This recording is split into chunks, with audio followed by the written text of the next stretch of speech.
intro 2 minutes. Friendly intro 2 minutes.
Bill O'Neill, winner, winner, winner. Bill O'Neill advances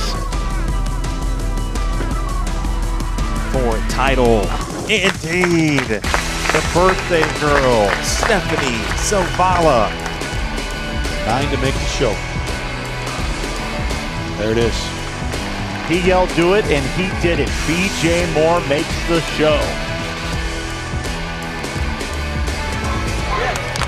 10 is a win for Snodgrass. Title number 6 on the PWBA Tour. Off his hand, it looks good. It looks good. He's done it. He's done it.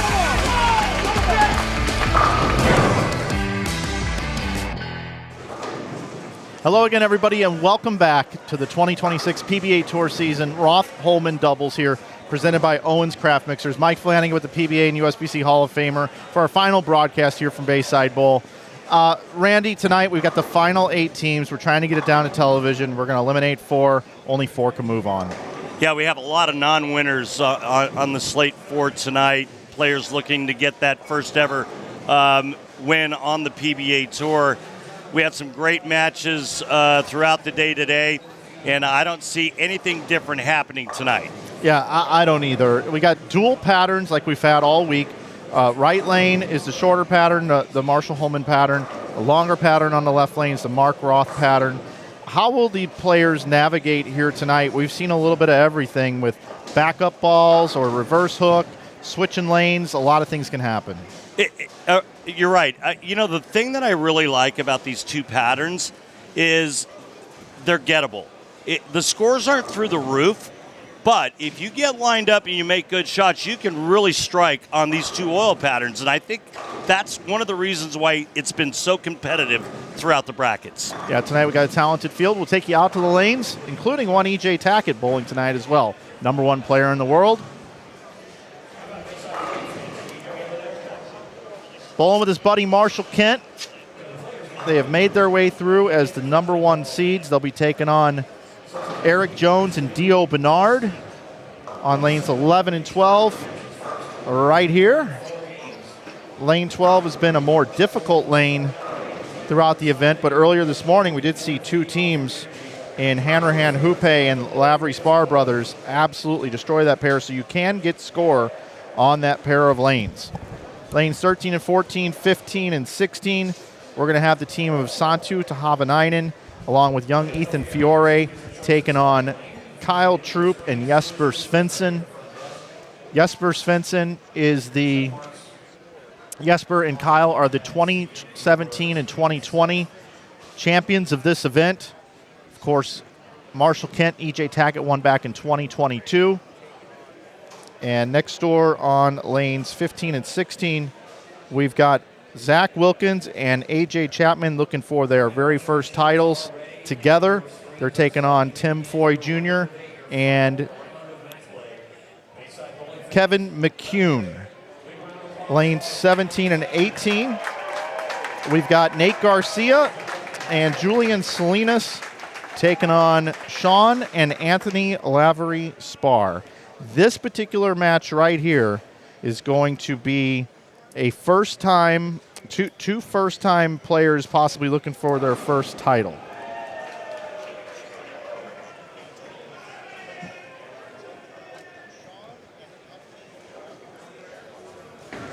Tonight, not only are we on BowlTV at BowlTV.com covering all the matches across 4 different channels, we're also live on the PBA YouTube channel. We'd like to welcome in that audience now at this time for a one-game preview. If you'd like to watch all 7 matches here tonight, you can over at BowlTV.com.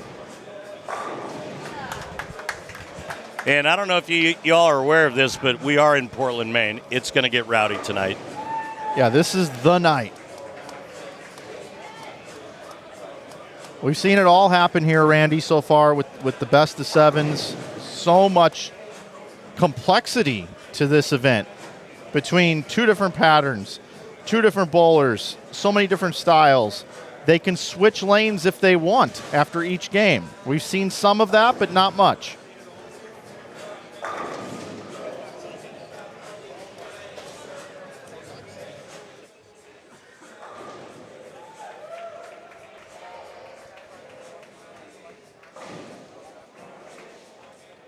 The Spar brothers have been putting on a striking show.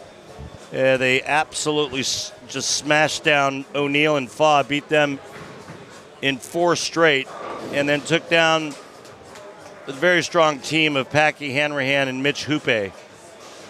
But this pair of lanes right here, 17 and 18, is going to send a pair of non-winners to the telecast. Yeah, it's really cool. Earlier we saw Eric Jones and Dio Bernard on this pair win 4-0 over Keplinger and Davidson. So there was a little buzz around the center about how 17 and 18 sets up really good for left-handers.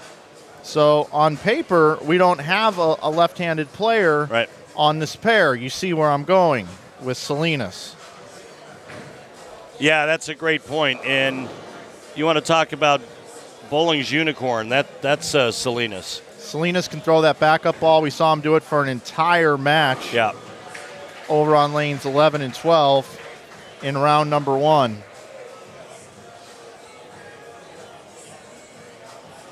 They took out Bonta and Rock 4-0 with Salinas throwing a backup ball in the right lane. And now over here on this pair, will Salinas possibly go to that? We will wait and see.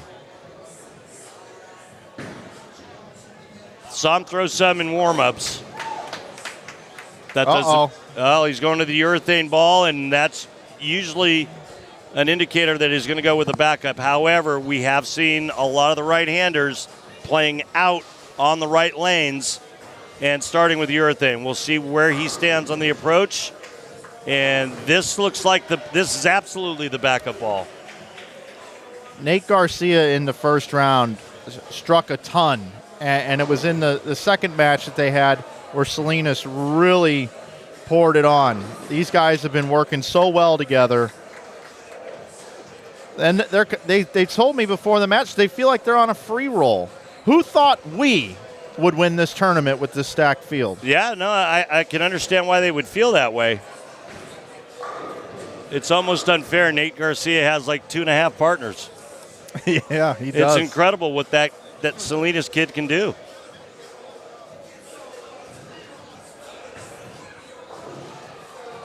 Nate told me he's bowling with a lot of confidence in this tournament because of his partner. He feels like he has an advantage having him, and every time Salinas goes up and throws a strike, if Nate can follow it up with another, that compounds strikes. And in our great game, you get the next 2 balls, it can add 30 pins every time. And Mike, am I wrong with this stat? Didn't Garcia and Salinas actually sweep Bonta and Rock? They did.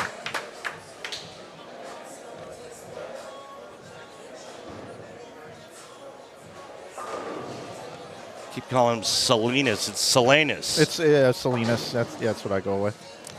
We've got Troop and Svensson here. Just came off, a grueling match against Barnes and Barnes. Boy, that one could have gone either way. Yep. It could have ended a couple of games earlier with Kyle washing out in the 10th frame when all they needed was a mark. And then that forced it to Game 7 eventually. And then Troop being the victor, throwing that clutch strike last game in the 10th. It's a Kelly Clarkson song that's what doesn't kill you makes you stronger. And I think that suits Troop right now. Having that blunder and the last one is sneaking through, maybe he won't make that mistake again if the opportunity presents moving forward. Well, if anyone could use something good happening to them, it's Kyle Troop, because it's been a rough, rocky road out here on the tour for him the last couple of seasons.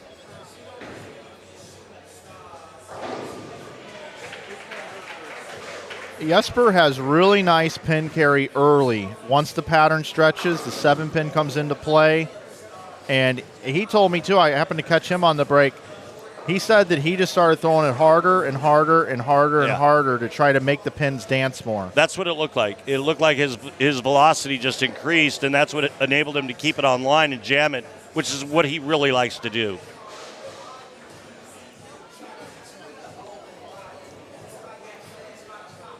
Foy and McCune off to a bit of a slow start here. Chapman and Zach Wilkins are perfect so far. I mentioned this earlier today, but with a new audience, I want to mention again that both Wilkins and Chapman, a couple of journeymen now out here that have been on tour for 5 years or so, and neither one have gotten the winner's circle. They both got great games. Everybody tells them all the time, oh, just wait. One day it'll be your day to win a PBA title. But it hasn't happened for either player, and that starts to creep into the back of your mind, especially when this year we've had 3 new players, rookies, win on this tour in just 8 weeks.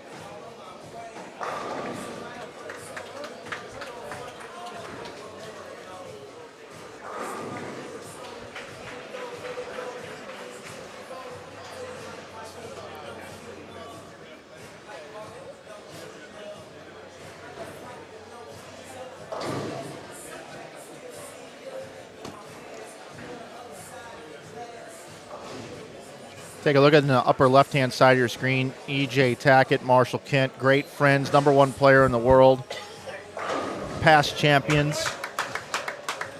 Took it down in 2022, and E.J. missed a 4-pin in the 4th frame. And this is a close match, just a 2-pin advantage right now for Dio Bernard and Eric Jones. No, it's 12 now because of the Open, Mike. Gotcha.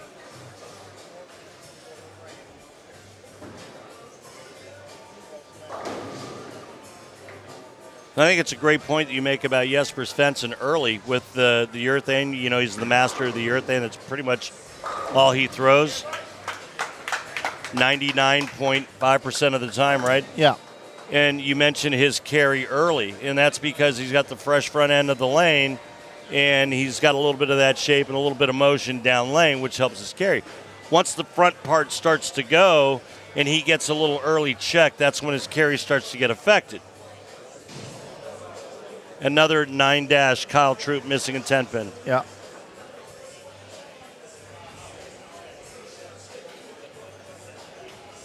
Marshall Kent with a big shot up here in the 7th. Salinas throwing the reverse hook on the bottom right of your screen. Back-to-back ring and 7s on that right lane for Salinas. And folks, you may hear some music in the background. Bayside Bowl is a party at all times. There's music being played behind us, and lane 17 and 18 can hear that music quite a bit. We've seen Nate dancing a little bit to the music. Might actually put some of these players that have a little more pressure on them, either not making television or not having a title, might put them a little bit more at ease, potentially.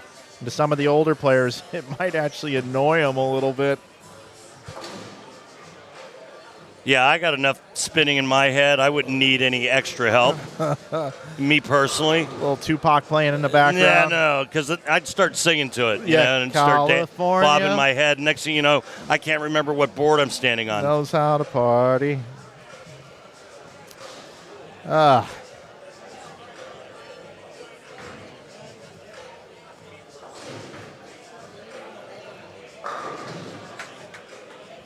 See what I'm saying? A little music. Nate's got a smile on his face. Again, they're thinking it's a free roll.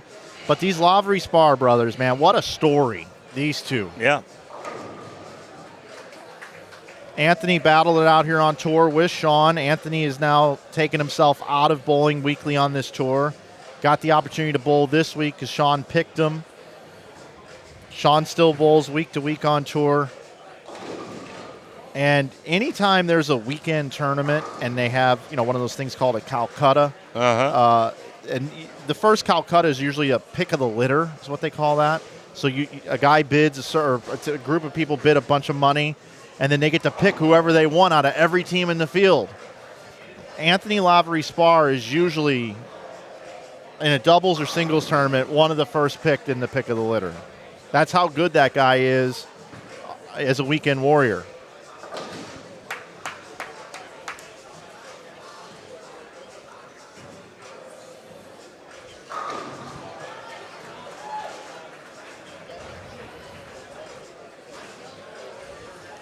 $64 players in all this week, making up of 32 teams. 2 teams were put into this event from the folks here at Portland Bowl. Charlie Mitchell, a proprietor, bowl with Arturo Quintero. And we also had a team that won a spot in. They earned it through an event that took place here at tournament. Jimmy Clark and Joe Calcord, and they actually won 2 games against E.J. Tackett and Marshall Kent. And their nicknames, Randy, Master Splinter and Buck Ripcord. Buck Nasty Ripcord. Yeah, that's right. The other thing that's a common denominator for tonight is excessive rev rates. You're going to see some of the most powerful strike balls the tour has to offer on both sides of the lane.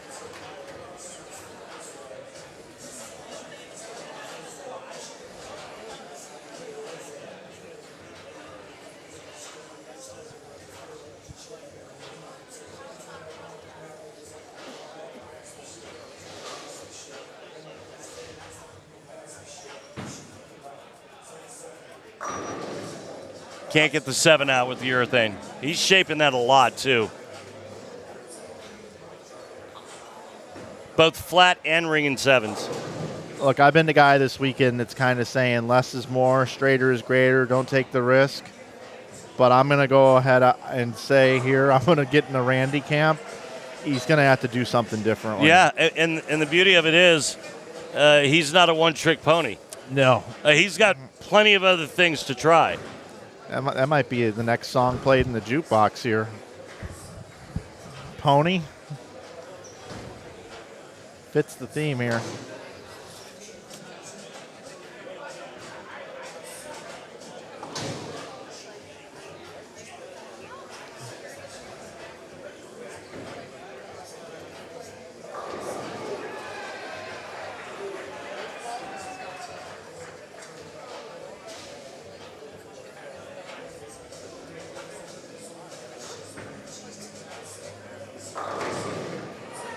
Wow.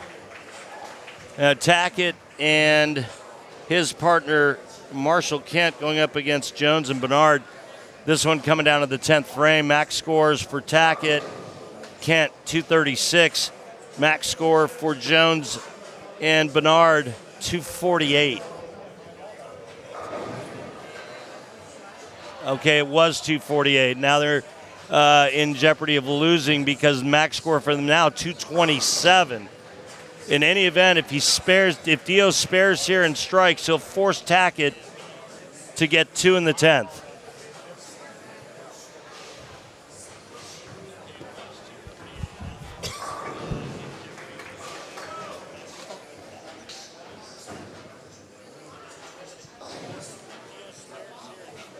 Havanainen and Fiore took a 1-0 lead over Kyle Troop and Jesper Svensson.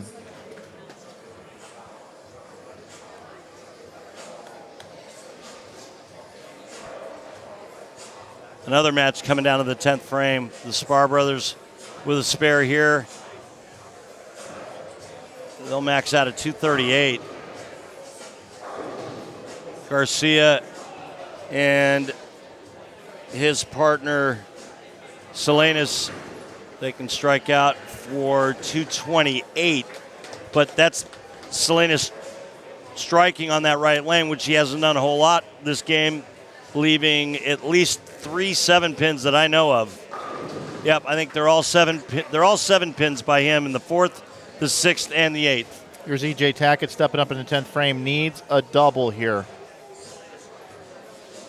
Look at how far out he's playing. Wow. Ring 10, that's going to give the win to Jones and Bernard. Yep.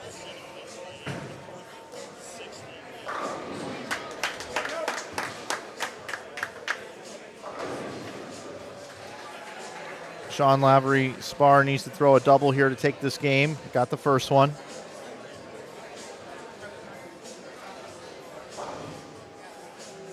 Possibility of a tie as well.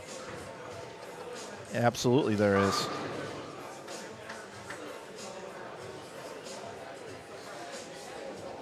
We've seen a lot of this, a lot of gamesmanship here with taking a re-rack, trying to ice the other team. That 4-pin in the 4th frame from Tackett, missing that 4-pin is going to end up costing him this game. We've seen it time and time again where these single pin whiffs end up costing a team.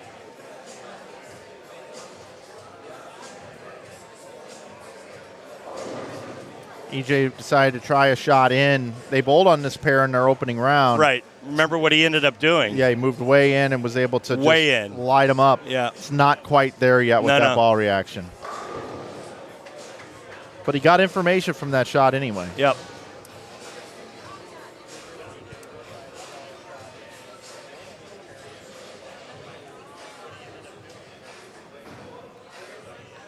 For the win.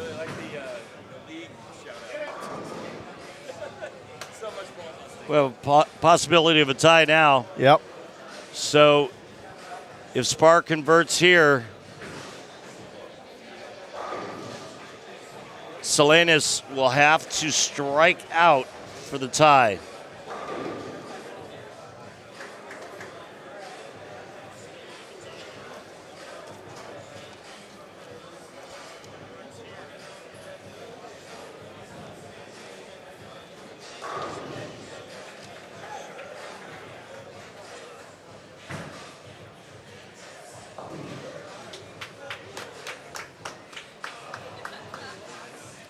Chapman needs a mark.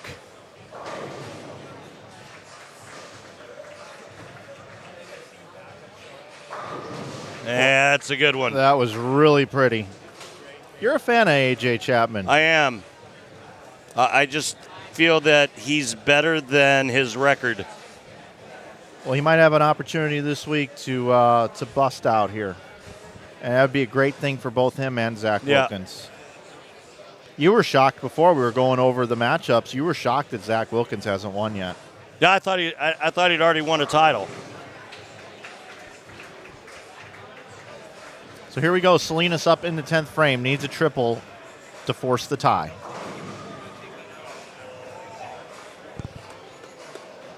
Does not get it. Game 1 to Spar.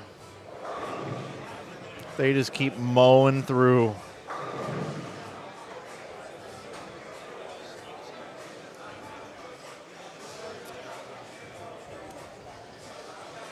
And folks, as we come down to the end of game number 1, we continue on with our BowlTV audience. Thanks for being subscribers, everybody. But to those of you that are watching a live preview here on the PBA YouTube channel, we thank you for joining Randy Peterson and myself for this round of 8 best of 7 from the 2026 Owens Craft Mixers PBA Roth Holman doubles. It's been real. It's been great having you with us, and we invite you to join us for the rest of the season, along with PBA 50 competition, PWBA coming up this summer on BowlTV. Thanks so much, everybody. Enjoy your evening. And to those of you, again, on BowlTV, we'll be bringing you the action throughout the rest of the evening.